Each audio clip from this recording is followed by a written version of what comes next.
Hello बच्चों, मैं Neeraj sir आप सभी को आपके अपने YouTube channel Neeraj technical classes में स्वागत करता हूं। आज जो हम लोग गेसिंग करेंगे उस पेपर का नाम है एसी मशीन्स, जो 5th सेमेस्टर इलेक्ट्रिकल ब्रांच के स्टूडेंट को पढ़ना है। उसमें हम आप लोग को गेसिंग लेकर आए हैं 25 से 30 सब्जेक्टिव क्वेश्चन का, जो आप लोग के एग्जाम में 100% सेम टू सेम वही आएगा। चलिए बाबू, उससे पहले जो बच्चे मेरे चैनल के साथ नए हैं कृपया मेरे चैनल को सब्सक्राइब कर लें ताकि आने वाले सभी हेल्पफुल वीडियो आप लोग तक पहुंच जाए।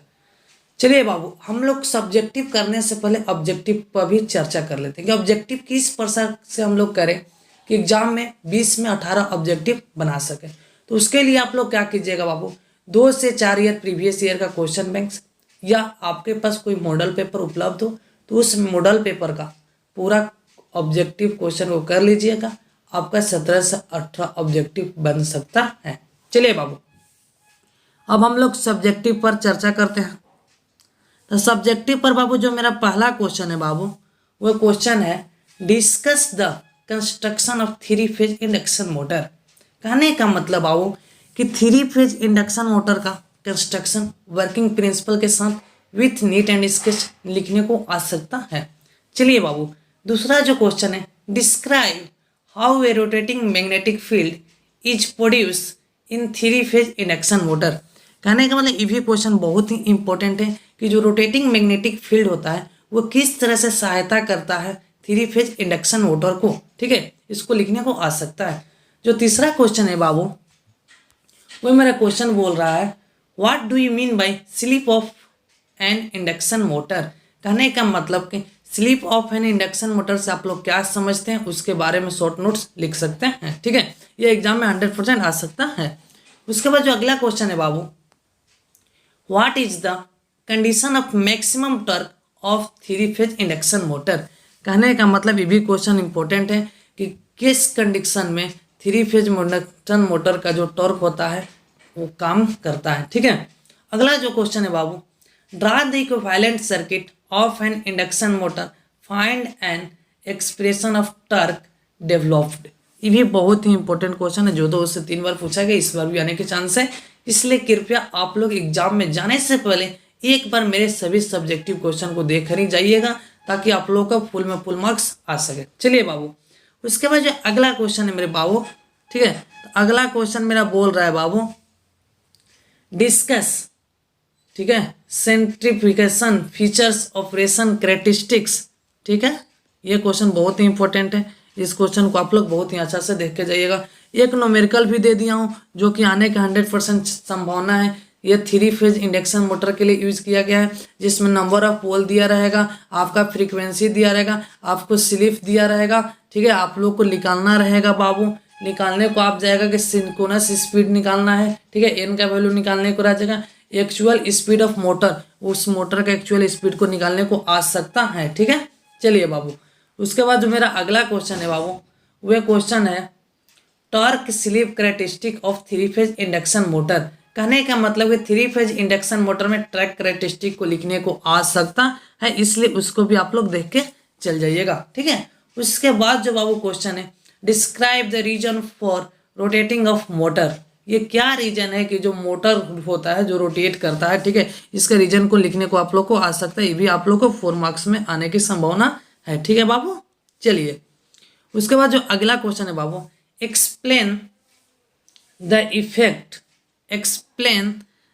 Effect of rotation of motor. ठीक है, इसको आप लोग देख लीजिएगा, ये भी क्वेश्चन बहुत ही इंपॉर्टेंट है। उसके बाद ये क्वेश्चन देख लीजिएगा।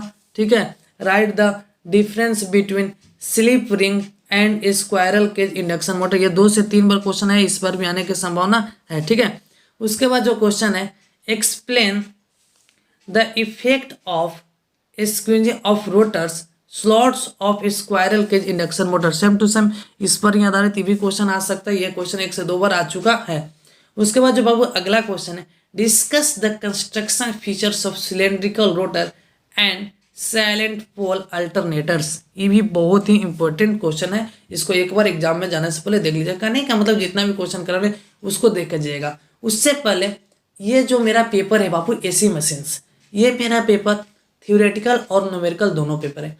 जो बच्चों को न्यूमेरिकल बनाने में ज़्यादा शौक है वो बच्चों क्या करेंगे, 4 से 5 ईयर प्रीवियस ईयर का न्यूमेरिकल बना लेंगे, आप लोग एग्जाम में 100% वो न्यूमेरिकल आ सकता है। चलिए बाबू, उसके बाद जो अगला क्वेश्चन है बाबू, explain voltage regulation of three phase alternator. जो ये क्वेश्चन है इसको आप लोग देख के ही जाइएगा, ठीक है, ये क्वेश्चन बहुत ही इंपॉर्टेंट है।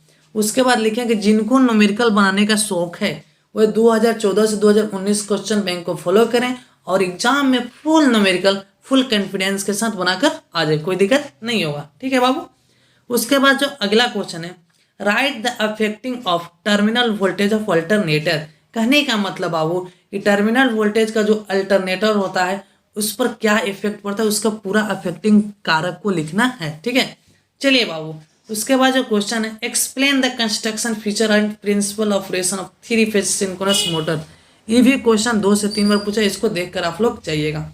उसके बाद जब वो एक एप्लीकेशन आया कि सिंक्रोनस मोटर को हम लोग कहाँ कहाँ यूज करते हैं उसको भी देख लीजिएगा। उसके बाद explain the necessity of damper winding. ये डैम्पर वाइंडिंग का नेसेसिटी आप लोग देख लीजिएगा और नेसेसिटी को एक्सप्लेन करने को अगर आ सकते तो ये क्वेश्चन 6 नंबर में भी आ सकता है, ठीक है बाबू। आप लोग क्या कीजिएगा, जो इसको थ्योरी लिखना है वो थ्योरी पॉइंट बाइज पॉइंट एकदम नीट एंड क्लीन लिखिए, एकदम शुद्ध। आप लोग का 100 में 100% ये क्वेश्चन लगेगा एग्जाम में। आप लोग इसका टेंशन नहीं लीजिए, इसका टेंशन मेरे ऊपर छोड़ दीजिए, आप लोग केवल पढ़ने पर ध्यान दीजिए, ठीक है बाबू। उसके बाद जो बाबू क्वेश्चन है, अगला मेरा क्वेश्चन है, write the difference between synchronous motor and induction motor. ये क्वेश्चन 1 से 2 बार 3 बार पूछा गया है कि synchronous motor and induction motor के बीच में डिफरेंस लिखने को, तो ये भी आ सकता है। उसके बाद explain the working principle of single phase induction motor with the help of double revolving field, ठीक है। ये डबल रिवॉल्विंग फील्ड के अनुसार किसको एक्सप्लेन करने को आ सकता है बाबू, सिंगल फेज इंडक्शन मोटर को, ठीक है। चलिए बाबू, उसके बाद है write the different type of single phase induction motor and state their application. कहने का मतलब इसका हम लोग क्या लिखना है, डिफरेंट टाइप्स को लिखना है और इसको एप्लीकेशन को लिखने को एग्जाम में आ सकता है, 2 से 3 बार पूछे, इस पर ज़्यादा फोकस करके जाइएगा हम जितना क्वेश्चन करा रहे हैं। उसके बाद जो बाबू क्वेश्चन है राइट, ठीक है, write the torque speed characteristic. ये बहुत ही है, इसका करेक्टरिस्टिक लिख के जाइए, करेक्टरिस्टिक ध्यान में रख लीजिएगा, ठीक है बाबू। ये क्वेश्चन बहुत ही इंपॉर्टेंट है, ठीक है। उसके बाद जो अगला क्वेश्चन है बाबू, explain the operation construction and application of induction generator. Induction generator का ये वर्किंग प्रिंसिपल सब चीज़ देख के जाइएगा ताकि आप लोग को एग्जाम में कोई दिक्कत नहीं हो, ठीक है बाबू। चलिए बाबू, उसके बाद जो अगला क्वेश्चन है, explain working principle of AC series motor. ये क्वेश्चन 2 बार पूछा गया, देखिए इस बार भी आने की संभावना है, ठीक है। उसके बाद जो बाबू अगला क्वेश्चन है शॉर्ट नोट्स लिखने को, तो शॉर्ट नोट्स किस पर आ सकता है बाबू, तो पहला आ सकता है यूनिवर्सल मोटर, किस पर आ सकता है बाबू, यूनिवर्सल मोटर। दूसरा आ सकता है स्टार डेल्टा स्टेटर्स, ठीक है। कहने का मतलब स्टार और डेल्टा स्टेटर आप लोग पढ़ के जाएगा, आप लोग के एग्जाम में 100% इससे क्वेश्चन आएगा, ठीक है। उसके बाद है DOL क्या होता है बाबू, ठीक है, लीनियर इंडक्शन मोटर क्या होता है, condition for maximum and static torque. ये भी क्वेश्चन बहुत ही इंपॉर्टेंट है, इसको एक बार देख के जाइएगा। उसके बाद जो बाबू अगला क्वेश्चन है, advantage and disadvantage of universal motor. Universal motor का एडवांटेज एंड डिसएडवांटेज भी लिखने को आ सकता है, ठीक है। उसके बाद अगला जो क्वेश्चन है, what do you mean by V curve of synchronous motor. ये क्वेश्चन देख को जाइएगा, 2 बार पूछा गया, वी कर्व सिंक्रोनस मोटर को देख लीजिएगा और उसके द्वारा आप लोग क्या समझते हैं उसको आप लोग एक्सप्लेन कर दीजिएगा, ठीक है बाबू। उसके बाद जो अगला क्वेश्चन है, describe single phase capacitor. Capacitor का सिंगल फेज को डिस्क्राइब करने को आ सकता है, डबल फेज को भी आ सकता है, लेकिन सिंगल फेज ज़्यादा इंपॉर्टेंस है क्योंकि 1 से 2 बार पूछा गया है, ठीक है। उसके बाद है define slip of synchronous speed of A induction motor, what is the value of slip. देखिए पहला नंबर के इसको आप लोग को डिफाइन करने को आ सकता है, फिर स्लिप के वैल्यू को भी फाइंड करने को एग्जाम में आ सकता है, ठीक है। इसलिए आप लोग उसको क्या कीजिएगा, पढ़ के ही जाइएगा, किसी तरह के कोई कोताही नहीं कीजिएगा, ठीक है बाबू। उसके बाद है why starter are used for starting of three phase induction motor. कहने का मतलब कि जो स्टार्टर होता है उसको थ्री फेज इंडक्शन मोटर उसको स्टार्ट करने के लिए क्यों यूज किया जाता है, उसकी क्या आखिर जरूरत होती है, उसको लिखने को आप लोग को आ सकता है। चलिए बाबू, उसके बाद जो मेरा क्वेश्चन है मेरे दोस्त, वह मेरा क्वेश्चन बोल रहा है कि what do you mean bye alternator with the help of neat and clean diagram. Alternator क्या होता है, उसका नीट एंड क्लीन डायग्राम लिखकर उसे कंस्ट्रक्शन के साथ उसका एक्सप्लेन कीजिए। यह क्वेश्चन 100% आप लोगों को 6 मार्क्स में आ सकता है। ठीक है, उसके बाद जो बाबू क्वेश्चन है, describe the effect and change in extension of a synchronous motor, how can be change the speed of synchronous motor. Synchronous motor को हम लोग किस तरह से स्पीड को चेंज कर सकते हैं, इसको भी लिखने को आ सकता है। ये जितना भी क्वेश्चन करा है आप लोग एग्जाम में एक बार पढ़ के जाइएगा। आप लोग 50 में 50 सब्जेक्टिव बना के आइएगा, मतलब 50 मार्क्स आप लोग सब्जेक्टिव में लेकर आ सकते हैं। और ऑब्जेक्टिव के लिए आप लोग बोल दिए क्वेश्चन बैंक 4 से 5 ईयर और कोई एक मॉडल पेपर का फॉलो कीजिए, आप लोग 20 में 18-17 बना सकते हैं। कम समय में बेटर तैयारी हम करा रहे हैं आप लोग, इसलिए सभी दोस्तों को आप लोग शेयर करना नहीं भूलिए, सबको शेयर कीजिए ताकि कम समय में सभी लोग बेटर नॉलेज ले सके। ठीक है बाबू, उसके बाद जो अगला क्वेश्चन है, ठीक है, उसको देख लीजिए।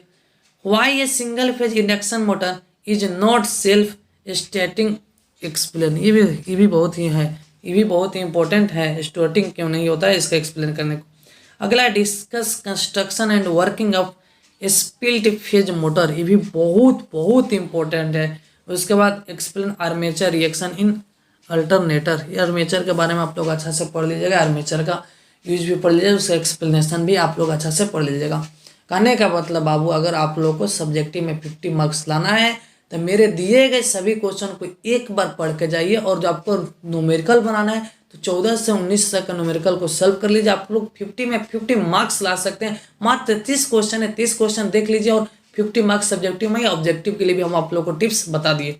अब क्या कीजिएगा बाबू, जल्द से जल्द सभी को शेयर कीजिए ताकि कम समय में सभी लोग बेटर तैयारी ले सके और बिहार में आने वाले वैकेंसी जो मार्क्स बेसिस पर उसमें जल्द से जल्द जॉब लग सके। Thank you Babu, like comment share, and जो बच्चे मेरे चैनल को सब्सक्राइब नहीं किए कृपया मेरे चैनल को सब्सक्राइब कर ले। Thank you.